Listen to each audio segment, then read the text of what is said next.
amazing guest with us on our podcast, DTalks 2.0. Today, we are truly honored to welcome an inspiring global change maker whose work beautifully connects sustainability, education, innovation, culture, and human centered leadership. Joining us today is Miss Inger, a Norway-based climate and innovation consortium strategist, sustainability advocate, educator, and global collaboration expert, also known for her work in structuring international climate and innovation consortia under programs such as Horizon Europe and Erasmus+. She also a co-founder of World Climate School and has long been associated with initiatives promoting ecological awareness, youth engagement, creativity, and system thinking. With an academic background combining international retailing, sociology, history of ideas, and multimedia technology, she brings together the worlds of science, creativity, education, and social impact in a truly unique way. Her work reflects the belief that meaningful change can only happen when collaboration, compassion, and innovation come together. It is an honor to welcome, please join me warmly welcoming Ms. Inger-Mette Stenseth to Detox 2.0 by Dignity Education. That's, Welcome, ma'am. thank you for the introduction and the deeply elaborate research you've done with all my bigger worldview and my vista. Um, so thank you for having me on this call.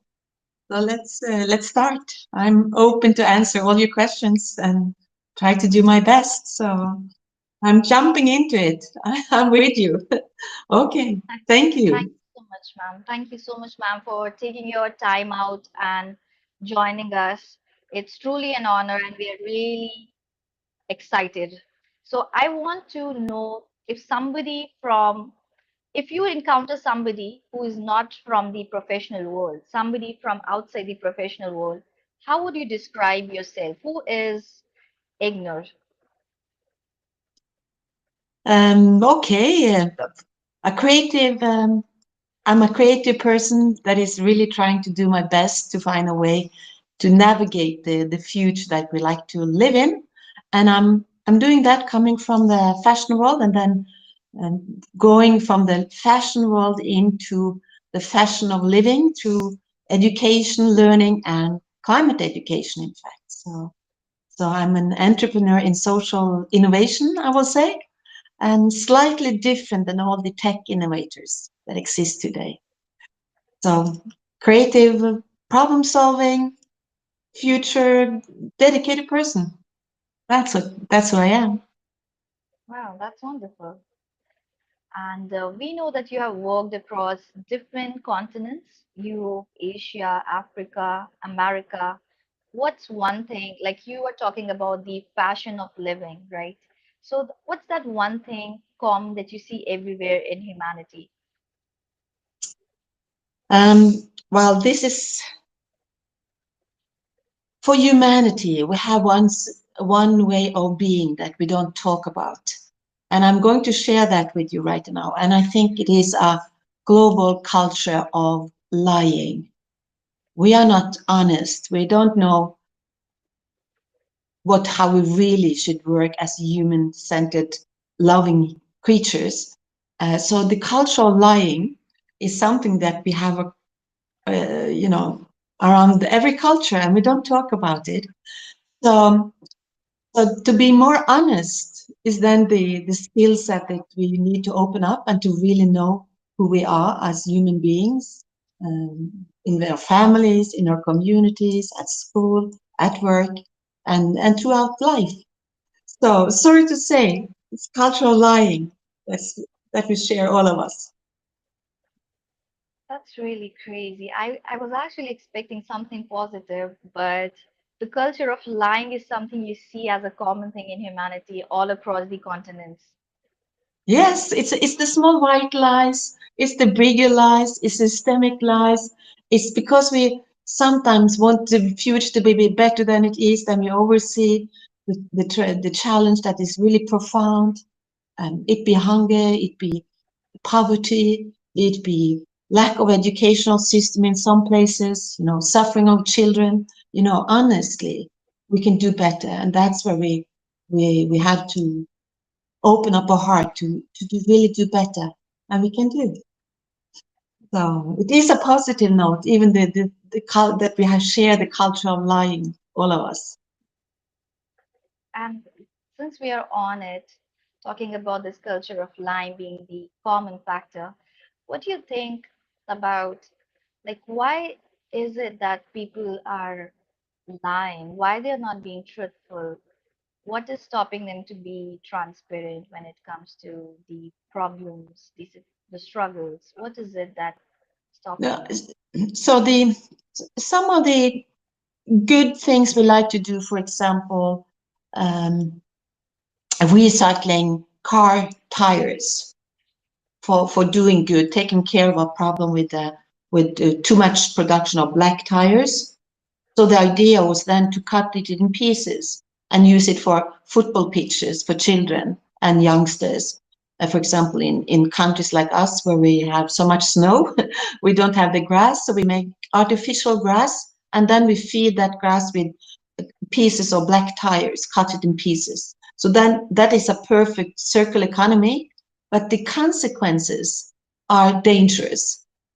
So the circular economy can have a spin of doing something good, but then the consequences are not good. They can give the problem of putting particles of plastic, dark poisonous plastic, into nature is not good, and we know it. But when the system is put in place, it's too difficult to really change.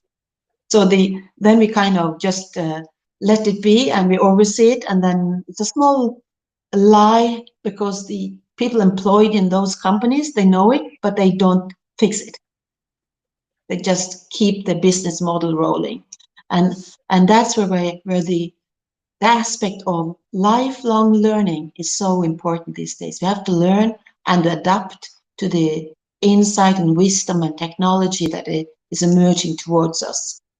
Something like this is the compassionate heart of really understanding the problems and the consequences that can come when we solve it, but on the wrong level, and it creates a problem bigger than the solution. So Okay, so you you come from a fashion background, right? And you started your journey in fashion and retail and also evolved into climate innovation and global classroom strategy. What triggered that transformation? How did you come to this climate subject from fashion? so well, I was always kind of concerned and into the call it the fashion perspective of slow fashion, like quality, handmade, hand stitched, the artistic part of the fashion at a higher price point than fast fashion. So I really understand the way the production of the value chain of fast fashion, and especially when it comes to exploitation of people working in factories. So the human perspectives of life and quality of life was part where my point of awareness started, and it was very um, historical aspect of in Bangladesh when the factory kind of crashed with thousands of mostly women died in the collapse of a building in Rana Plaza in 23rd of April, more than 10, 15 years back. Mhm. And then I very early also started with circular economy and 360 perspective of fashion industry. Really, what is happening with the ways that the linear economy is making in in any kind of industry, I will say. So the circular economy of bringing the closing the circle, closing the logistical loop of waste management. And again, this has been very much in the news for the last 10 years when we see the result of overproduction and ending in landfills, ending in creating a problem for people even receiving clothes as a gift. You know, it's not a gift; they create a problem. So, so that is the nature consequences of the fashion industry, and then also how the fashion industry was intoxicating the Yeah. the water value waterways, the groundwater, but also in production without any kind of taking away the chemicals that flows down the rivers, and people use it as drinking water. So it creates um, a problem of pesticides in the water, drinking water for people, which gives cancer and other sickness as well. And when it comes to India, my dear, I'm really concerned about the cotton industry and the hungry desire for cotton to drink water, and um, and also the pesticides and the dependence of the farmers in India, for example, on fertilizing and pesticides to keep the cotton crop. So sorry if the line is cutting a little bit too much for you on the recording. No, it's good. It's good. It's good. Okay, Keep on.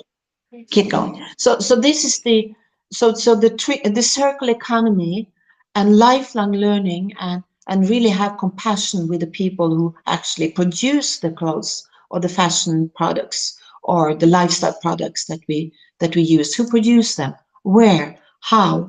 All those questions that today with technology and open ethical value chain in production, so we can really understand what's going on in a better way for us consumers, but also as people working in the value chain. So a lot of things is going to change in the fashion industry. So really, the compassion with the farmers and with the people producing the clothes, that was really the trigger point. And of course, the pollution that I understood the industry was doing. Mm. Thank you. Thank you Very for the nice. question. Very insightful. Was there any defining moment when you realized sustainability was not just a profession, but it's actually a responsibility?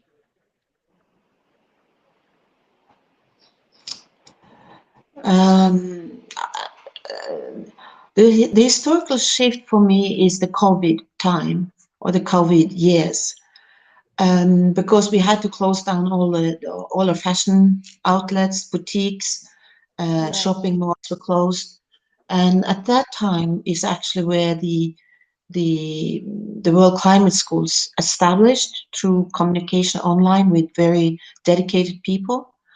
Um, And that was, of course, a growing responsibility, feeling the pressure of a disease, a global disease like that, having the lockdown.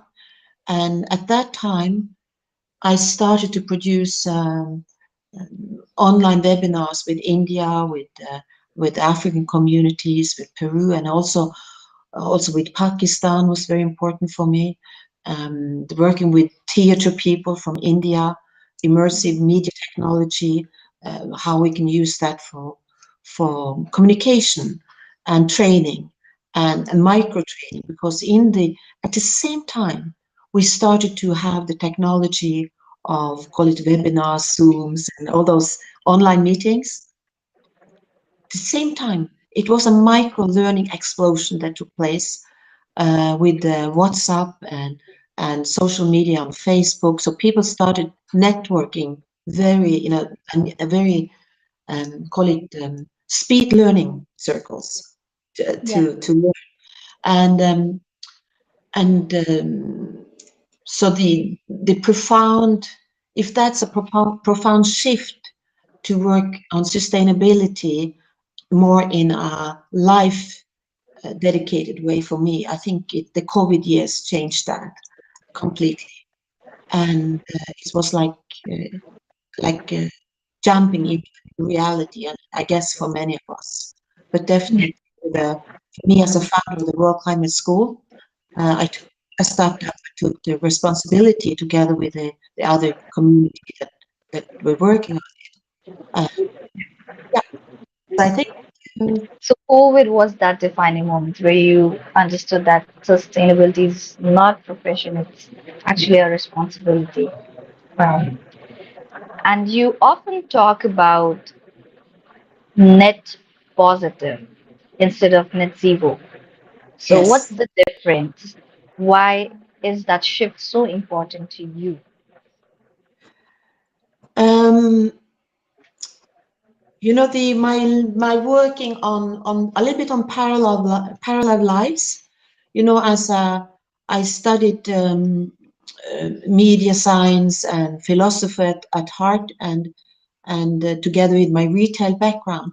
So when we look at the net zero, it's an offsetting of doing good. So the net zero is the carbon offsetting market, and a little bit of the green washing market. So that's what I'm saying. We have to really be honest.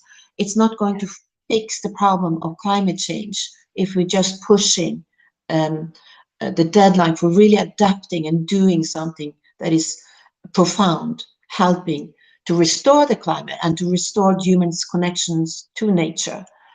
So, and my background in the as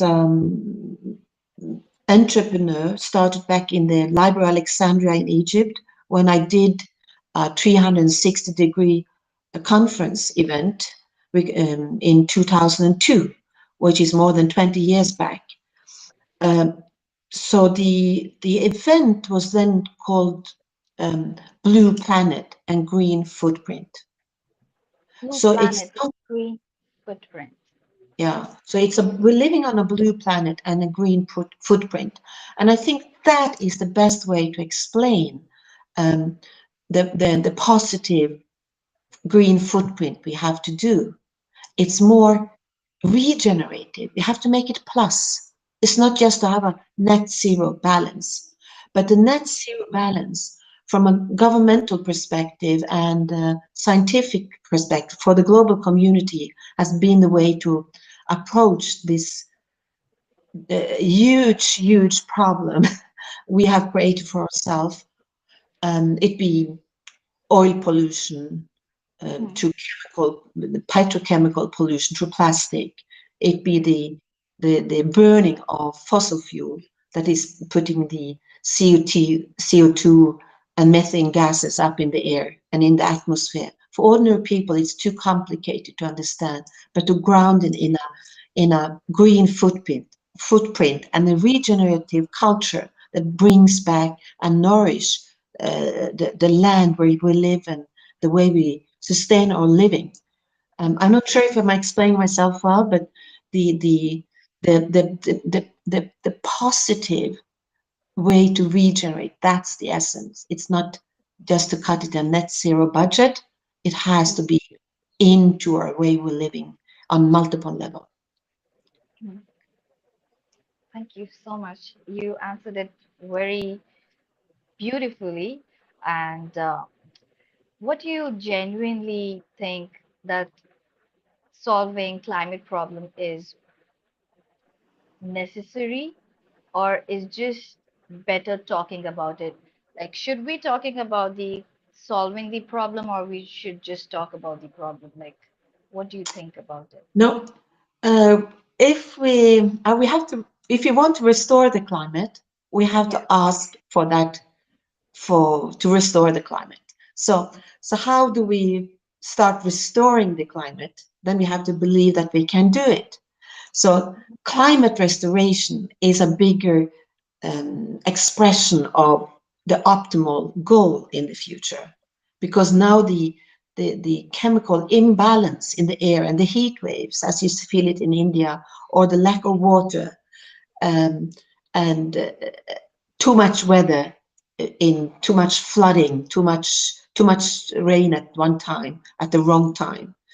Um, So the craziness of the weather patterns is starting to be felt, and a terrible situation where the flooding comes in a city like Harare. The streets are overflooded, and Yes. the water is mixing with the gray water. So the pollution of the drinking water comes from the flooding, but also from the sewage system. And that the sewage system, the water management in some cities do not tolerate the rain, the heavy rainstorms. Mm. So so that is like multiple problems that we have to tackle, but then at the same time we have to tackle the bigger restoration of the climate, and that and the greenwashing is a little bit too much greenwashing. We really have to understand that we live on a blue planet. It's the water in the ocean that is heating. The heat waves in the water creates even the more havoc in the weather patterns. Mm. So that's why we can see now a trend to restoring the climate by understanding the restoration of the ocean, and how we have to work in partnership with the ocean programs of to understand the habitats living in the ocean, and the heat waves even in the ocean killing the fish and the sea creature on multiple levels. So so this is the bigger climate science perspectives that is difficult for ordinary people like me coming from the fashion industry or being a teacher to understand. So that's why the handshake with the future is a handshake of learning together for a lifetime, and and it's a repetitive way to have a regenerative perspectives of farming and village living and community living in bigger cities. And so to mitigate is one thing, and to be aware about climate change, we can talk about it, but we have to regenerate a new way of understanding that we have to restore it. And it's a collective work globally. And do you think that the world is genuinely solving the problem? Not yet, not yet. Not yet, but we're doing it on multiple level, and and and sometimes I've been talking about we are the trim tab generation, meaning small changes can have an impact on a bigger way of for the planet. Um, and this is the metaphor again from the Buckminster Fuller as scientist working in architecture.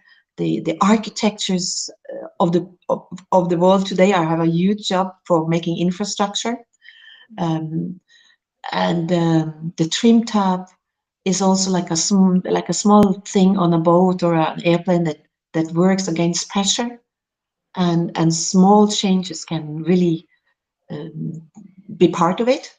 When it comes to the bigger perspectives of climate restoration, um, I think we first have to admit, let's restore the climate. Let's find ways to do that. Let's work with scientists and practitioners in multiple fields and different partnerships. Um, I call this the five helix system. So it's the community of a learning community in any place, any region, of partnership with science, Mhm. public sector, private sector, but then you have the civic sector, and that's the Yes. civic sector is where the teachers and the young people and the youth are the leadership that we can really drive the collective transformation globally, but also locally. So I do have hope. That's what I'm saying. So it's I have hope. Yes. And wow.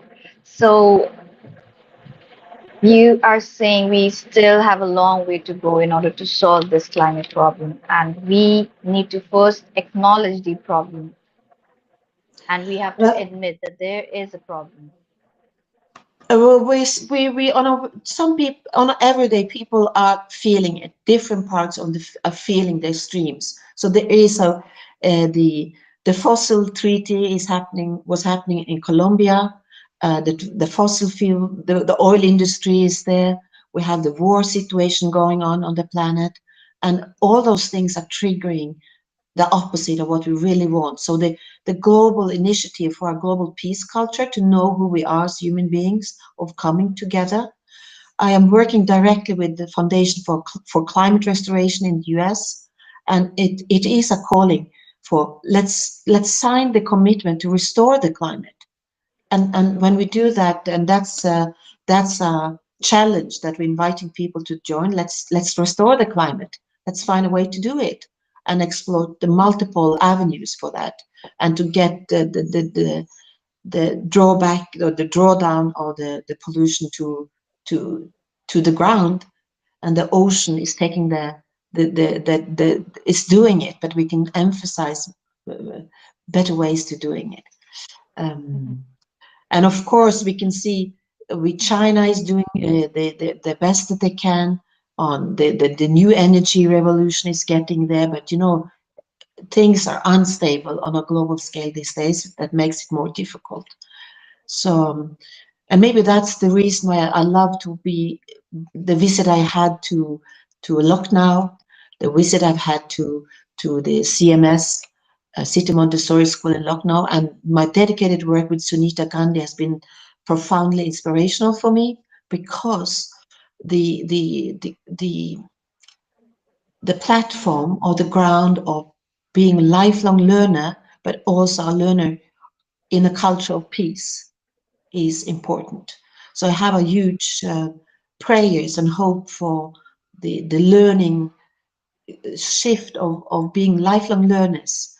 And that's why my work with you and with Dr. Sunita Gandhi and DEVI Sansthan and the new school system that we can bring forward and along with us, that gives hope. yes, yes, definitely.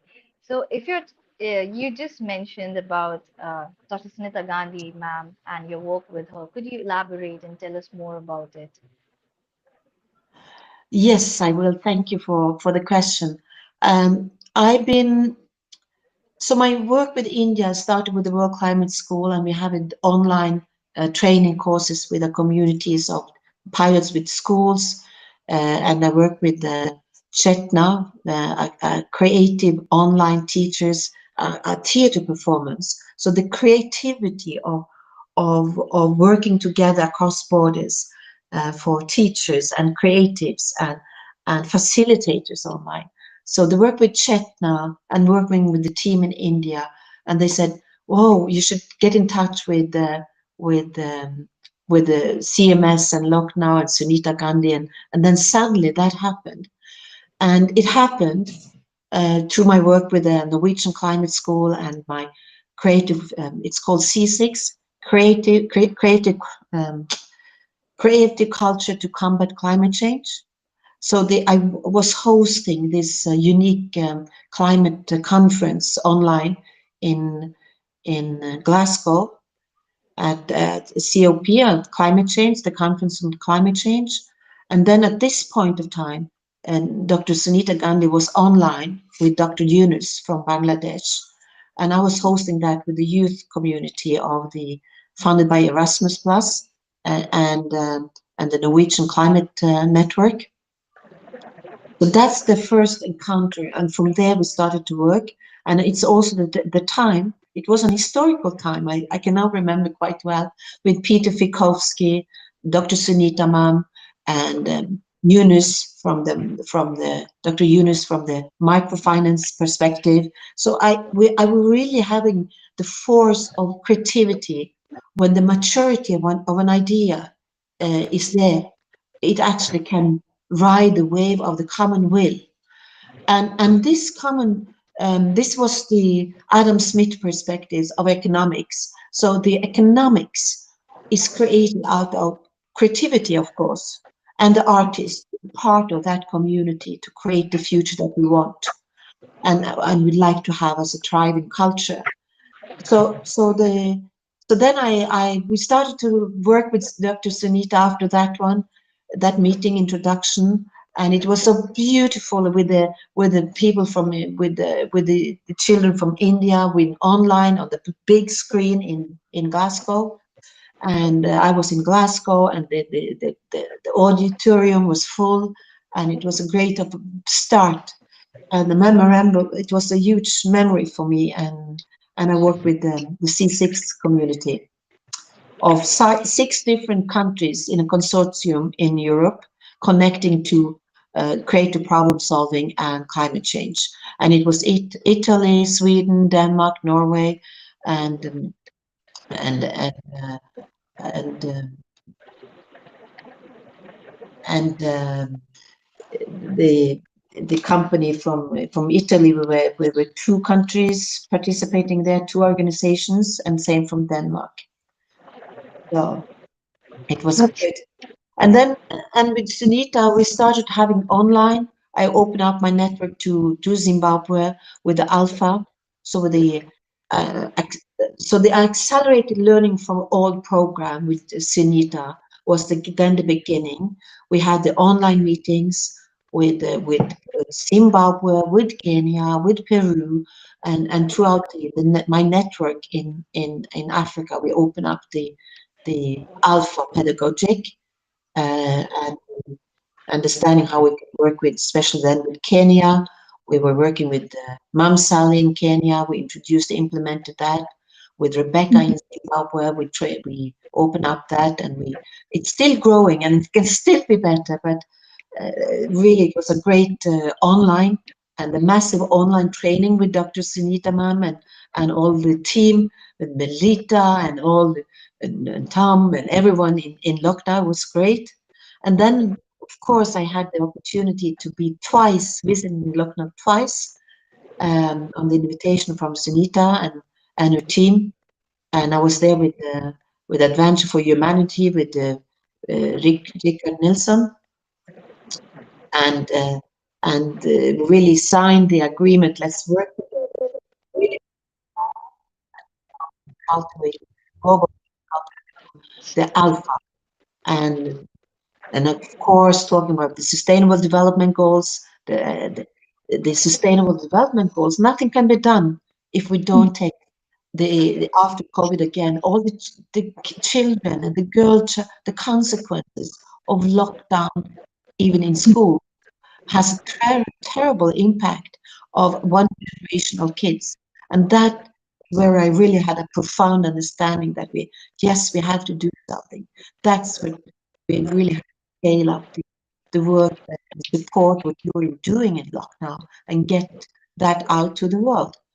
And and definitely that's my profound understanding that climate change and climate education, nothing can be done without education for all. And I think the way what you're doing in Lucknow, what you're doing with DEVI Sansthan, and dignity for all in education, that's the profound platform we have to start.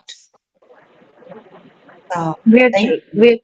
we are truly blessed to be part of this vision that ma'am carries, and even this podcast, it's her brainchild. That we have people from different parts of the world come together and talk about the things that need to be discussed. And education plays a very big part. And talking about the education system, what kind of education system? I know for a fact that you want the climate to be part of the education system, and people should be educated about the climate. And what kind of education system do you believe our generation and the coming generation truly need? And the schools right now, are they really preparing the children for future or for the Uh, world that no yeah, longer absolutely. exists? This is a huge topic, and of course, I would not announce myself to have all the answers, but really, the way I see the peer-to-peer based learning with what you do inside the Alpha pedagogic, so you can have more learning at scale, and in a way turning the upside down the role of the teacher, I'm part of the network of climate education for Europe, an online platform where I see teachers come together to see how can they be part of the climate educational platforms. UN, UNESCO, Blue Ocean, Green Schools, a lot of things are going on. So it's not about there is not enough um, platforms to use or to learn, but still it's not enough. This experiential learning, using the arts to express and to have a cross disciplinary approach to climate science is of interest. It's like taking science and using art classes to express the connection to the ocean and the tree and the birds. It's like it gets into a narrative that children can have and children can intuitively understand. And also the books that Sunita Gandhi is making for within in the school system in Devi Sansthan. It's really the narrative of the whale going up to the Atlantic, and the putting the narrative of of storytelling and into the school books that is different. Um, but the profound acceleration of foundational learning and mathematics, if we can do it in 45 days and we can adapt to a scale where it's actually implemented and it's scientifically, you can see the baseline of doing tests after 45 days, and then you can see that you can learn to speak your mother tongue better than in 3 years. So the scale up of combining literacy with climate literacy, and to see how technology then and AI and the scale up of the necessity of critical thinking, where the arts and the human-centered approach of training the heart is like an art form in this new, hopefully, school of the future. So the experiential learning of being out in nature, being out in the ocean, being in water, being understanding the drinking quality water in a glass of water is also part of the new experiential learning set we need to develop and to live and to execute. And the other aspect I do really have a concern for is vocational learning. Mm-hmm. It's not only academic, but vocational learning. Um, and in the green tech, into the blue tech, into the new technology merging with solution to climate change, it's vocational and lifelong learning. And in this kind of mentorship of being me, like being in my 60s and then working with someone in the 30s or 20s, it gets a generational learning with mentorship and both ways. So in technology, the young people can be mentoring the people that is not losing out on technology, because it's like a speed learning platform happening in front of our eyes with AI. And that uh, and that is so the complexity of challenges can be presented faster, both in in linear text but also graphically today than like 1 year, 2 years back. And how will that profoundly change our educational system? Only the future will tell, but we know it will change.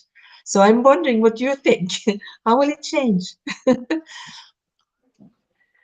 Um, I think, yes, we do need to integrate creativity, technology, everything. Everything is very much required in order to talk about the relevant topic, being climate education, one of them. And what Dr. Gandhi is doing is absolutely amazing. I'm truly like inspired by her zeal to have all the children literate, and to achieve that in 45 days is it's such a big milestone. And I know there are bigger fishes to catch. I know.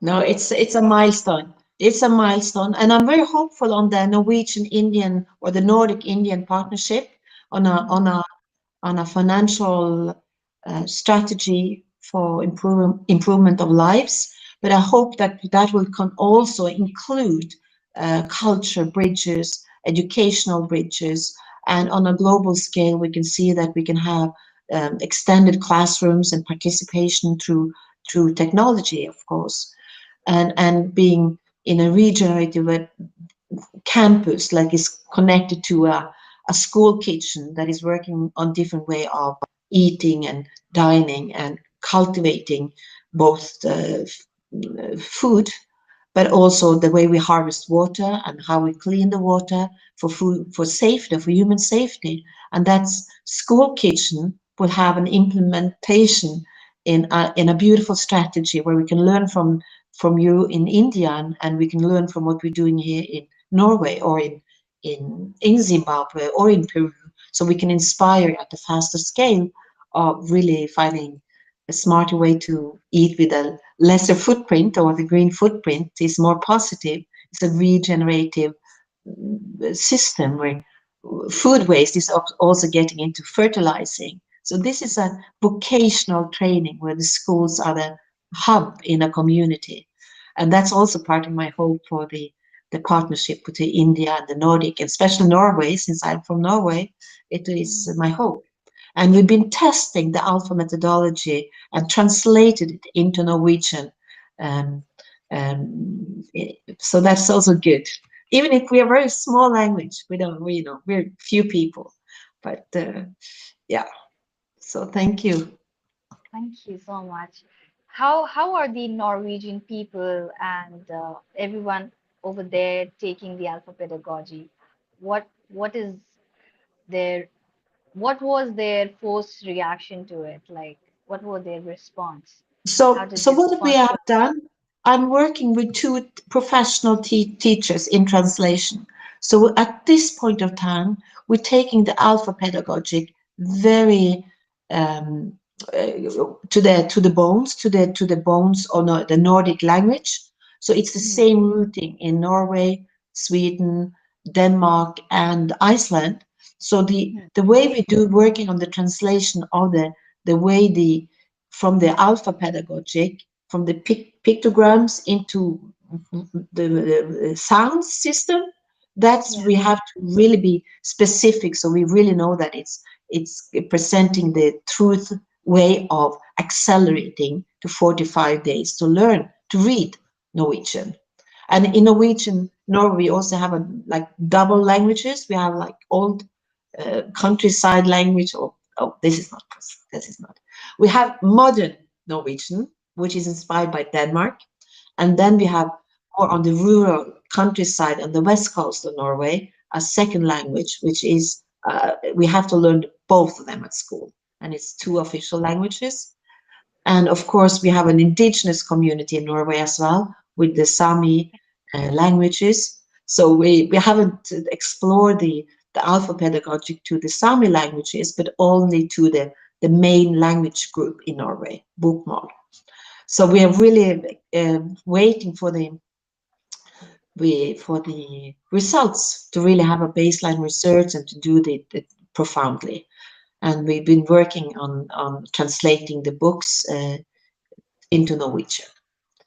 We are Both, looking we are looking forward to it. We are looking yes, I forward look to see forward this. to see it continue. But we have to understand that there's another thing we can do for example, in Oslo or in the bigger cities in the Nordic countries.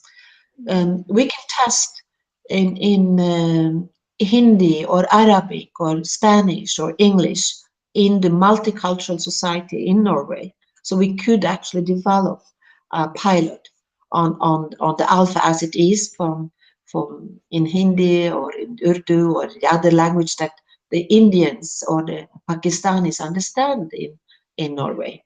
So we have an Indian community, and so definitely it's an opportunity to do.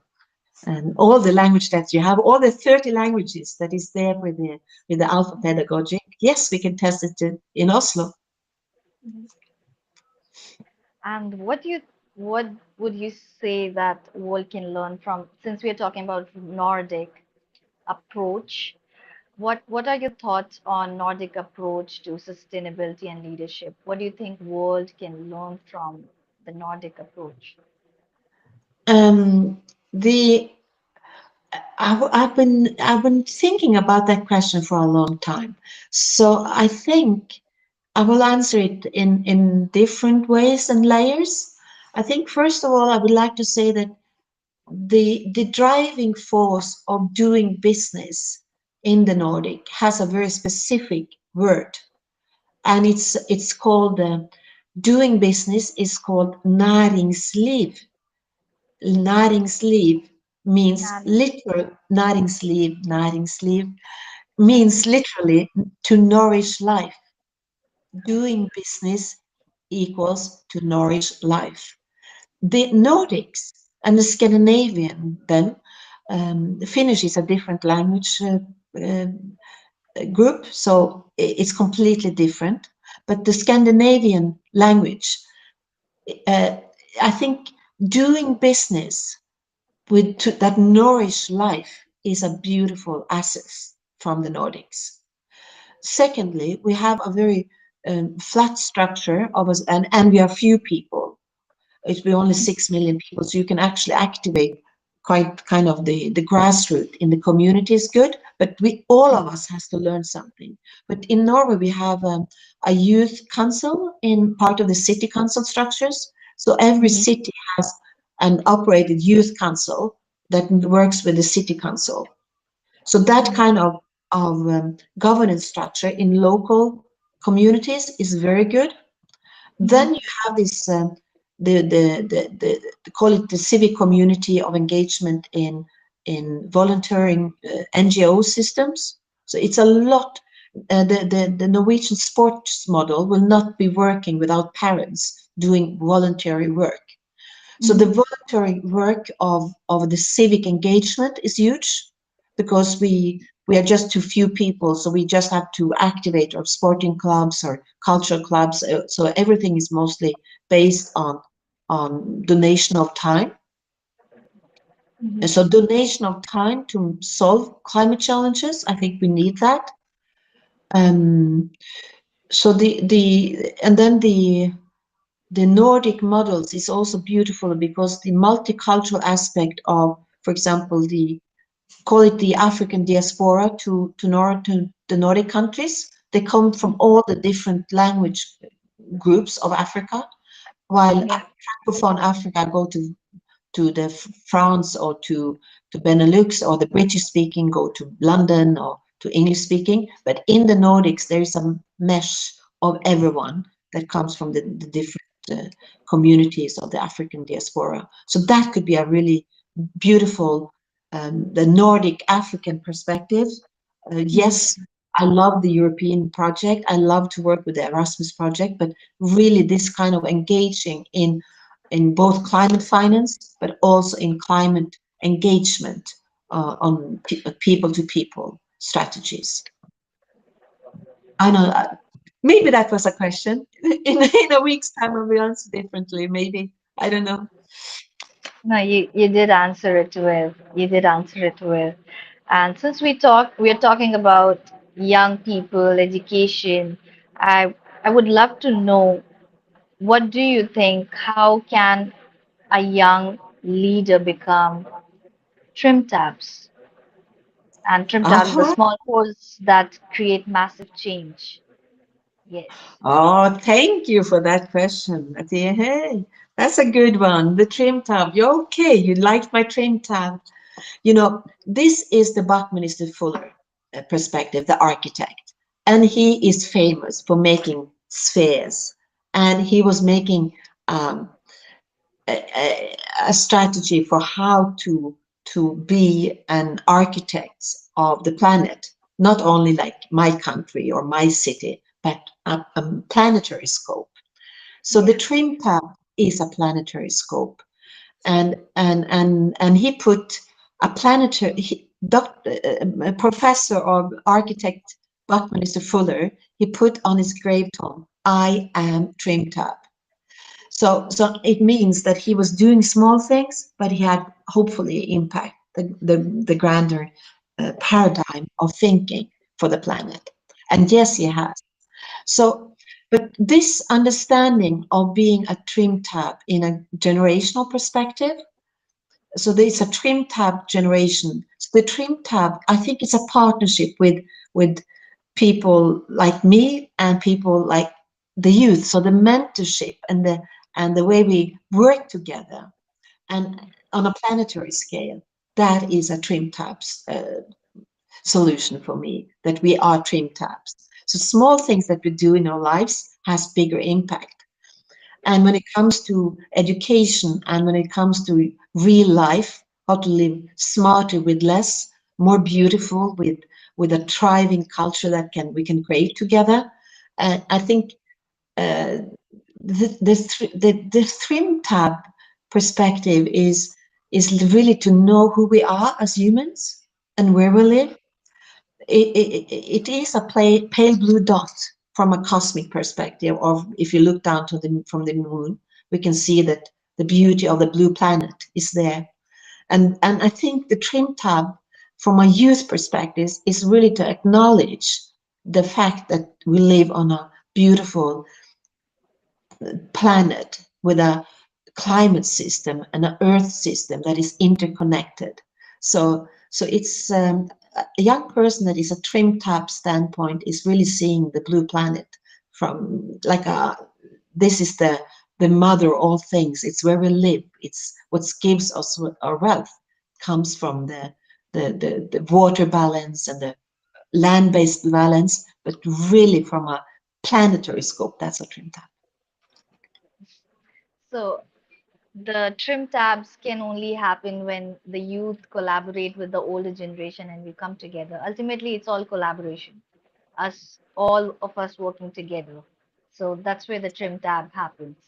Well, definitely a young person can be a trim tab working with his peers, not older, but the generational aspect of it, the lifelong learning, and to really acknowledge that an engineer in his 60s or her being a scientist in on water ocean scientist in her 60s can work with a young person, and that generational partnership is part of the lifelong learning.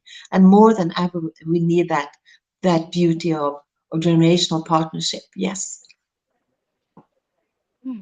Very interesting. So today, like we are living in a generation of social media creators, content creators, influencers. Do you think these are trim tabs as well? Oh, some can be negative trim tabs. You can just scaling up, buy more beautiful. It's the promotion of an unsustainable lifestyle. Um, so the how to use the social media to have an impact, how to be the ambassadors for restoring the climate, like a big topic. But it's a big deal to be standing that tall and big and think that we can do. But in this smaller sense, it's we all have a small life. We all has a small family and people we love and communities we party in locally. But at the same time, we have an impact through the social media that in instance goes across the planet. So that sphere of interconnectedness, um, it's where the young people can work together on influencing uh, with hope to restore the climate. Yeah. Yeah. So influence does come with responsibility, right? Yes, the And how influence. can, and yes, go ahead now. And please go ahead, you. Yes, so as we are talking about influence and trim tabs, so I think we all are trim tabs. You called our generation trim tab generation. We are trim tab generation. We are causing impact, each one of us. And how do you think, how can influence be used responsibly in your opinion? Because it does come with responsibility and we have to be mindful. Well, in a practical sense here, coming from the fashion industry, is really that, the fashion and the beauty industry or the lifestyle industry has impact. And that's where if we get the ethical value chain, it would be beautiful.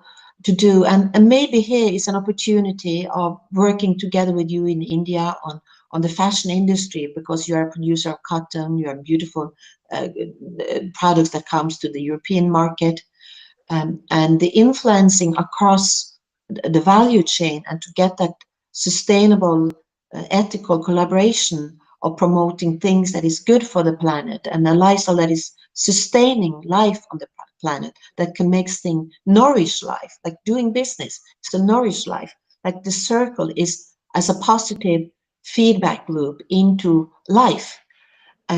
So if we can get the maturity of understanding that responsibility together with the young people that is really influencing life, and it's creating life and has dreams for the future throughout their life, and how to get engaged in that way is the beauty of engagement. Engagement creates meaningfulness for being alive. Yeah. So Wonderful. And you describe yourself as a cosmopolitan at heart. yes. Please tell us Okay. about it. At the cosmopolitan heart, yes. My life, my way of being, my clothes, my food, my lifestyle, my style is inspired by all the cultures of the planet, and the media, and the way I consume information is scattered, but it goes into deep history for this country or for that country or for that culture, because it's so easy to aspire knowledge and wisdom through our time, and that's the beauty of our time. But also as a cosmologist, the understanding the microcosmos, like the stars and the moon. We can see the sun giving us energy, and then and then at the same time we understand microcosmos of the tiny small things in life. Even microplastic from the fashion industry in the ocean, we can study it, we see it. So all those scientific cosmologies that is coming together creates a way to understand that we are our identity is influence of so many things. It's beyond our national borders. It's beyond our national cultures. It's beyond even my village culture. But still, I'm having all those levels part of my identity. So being to know who we are, as they used to say in the Delphic, if you had to ask a Delphic council for counseling you, and then the answer is try to know who you are as a human being, and to really have the understanding that the cosmology of life is part of is a bigger thing than just a tiny self in living in the small city in a small family. So we are expanding reality of who we are. So that's so I feel I'm influenced and in love with places I come and visit, places I don't have time to visit and don't see. And I'm really happy where I am, living in my small city of Molde, Norway, and being in Oslo. I'm really happy. I don't need to travel to the other side of the planet to really be content or happy or so. It's just like it's part of understanding life is huge and beautiful, even if I'm just staying at one small place. Um, yeah. Thank you so much. So we're going to have a quick rapid fire round, and Okay. Okay. yes, I'm set. Okay. I hope you're ready. Okay. I'll try to be ready. All right. Okay. So we have to be very quick, okay? Okay. So one country that inspired you deeply.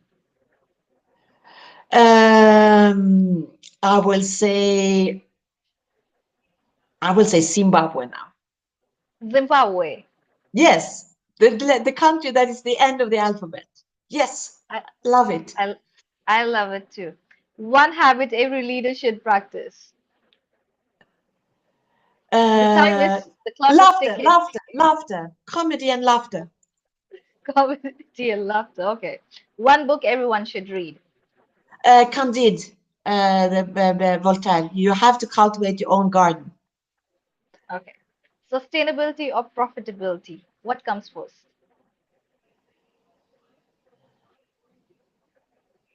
Sustainable profitability. It's sustainability. It's the circle of life. It's to nourish life. It's doing business. It's What into yes. one myth about climate change you want to break? Quick, One we have to. It's a one rapid fire. One one. myth about climate change Oh, that you want to break. snowstorms, snowstorms, snowstorms. So the Snowstorms. snowstorms is it's not cooling the planet. It's the result of climate chaos. It's the weather is crazy. So the snowstorm comes at the wrong time, at the wrong place. But Hmm. it's not cooling the planet. It's warming the planet. Interesting. One word that defines the future. Uh, a thriving future. We nourish to a thriving future. To nourish, All nourish right. food and brain. Yes. That was good. That was good. Okay. I think you I think you did well. Oh, thank you. Thank you. You did well. Um, if you could leave one message for future generations, what would it be? Oh, such a serious question at the end. Okay, okay. Uh, so, uh, so the one message is to wow, one message. Okay, One message, just one. It has to be only one. yeah. Never stop singing together. Never stop Always singing. sing, yeah. Always sing together for the problem you are facing. Wow. Sing together. Do you sing as well? Like I want to know. I'm quite What? interested. Do you sing? Like I know you're into creativity, but do you sing? Yes, I sing. I do this sing. The singing comes from humming, and you have to. The saddest thing is you don't sing the song that you have in your heart. So you die before you actually get your heart's singing. So you can hum if you don't want to know all the complicated words or others making the songs for you. The humming. So, Oh, so, so on a serious note, I work with a climate opera, and I've been okay. working with the humming for peace in Japan. So it's getting on. It started online with during COVID, and I worked with Yukiya who came to Stockholm for the 50th year celebration of United Nations Environmental Program. So we did the online humming through India to Japan and to Stockholm, humming. So the vibration of the humming is the same thing as the sound of the planet in the universe. It's called sharp C. Oh, Yeah. It's I learned it from my Japanese friends and checked now, and we did this online thing with India. Children from India, children from Japan, children from Stockholm having online humming for peace. And the humming for peace and the singing, it's every 10th of October from initiated from Japan on a piece. that's So let me out. So that's the humming for peace is my last message, I guess. Thank you. humming for peace. So we should never stop singing. That's the Never myth. stop singing. Never stop singing. So as we are just out of time, but I still want to ask one more question. If Okay. if millions of people, and I promise this is the last one, if millions of people are listening to you right now, what is that one conversation humanity urgently needs to start having today? Let us restore the climate. Let us And restore the planet. yeah, let's it's a big deal to restore the climate. So let's do it. Thank you so much. Thank Thank you. you so much, Miss Inger, for joining with us and giving your time. It was truly wonderful sitting with you, having a conversation with you, talking about sustainability, the responsibility, the generational collaboration, and everything that we covered. That was really insightful for me. I did not know there is anything like climate opera and humming. I didn't know that. Thank you Oh, so much. Thank you so thank you much so for much for sharing having that. me. Thank you. Thank Thank you. you. Okay. Bye bye. Thank you. Thank you, everyone, for joining us. Thank you. Thank you.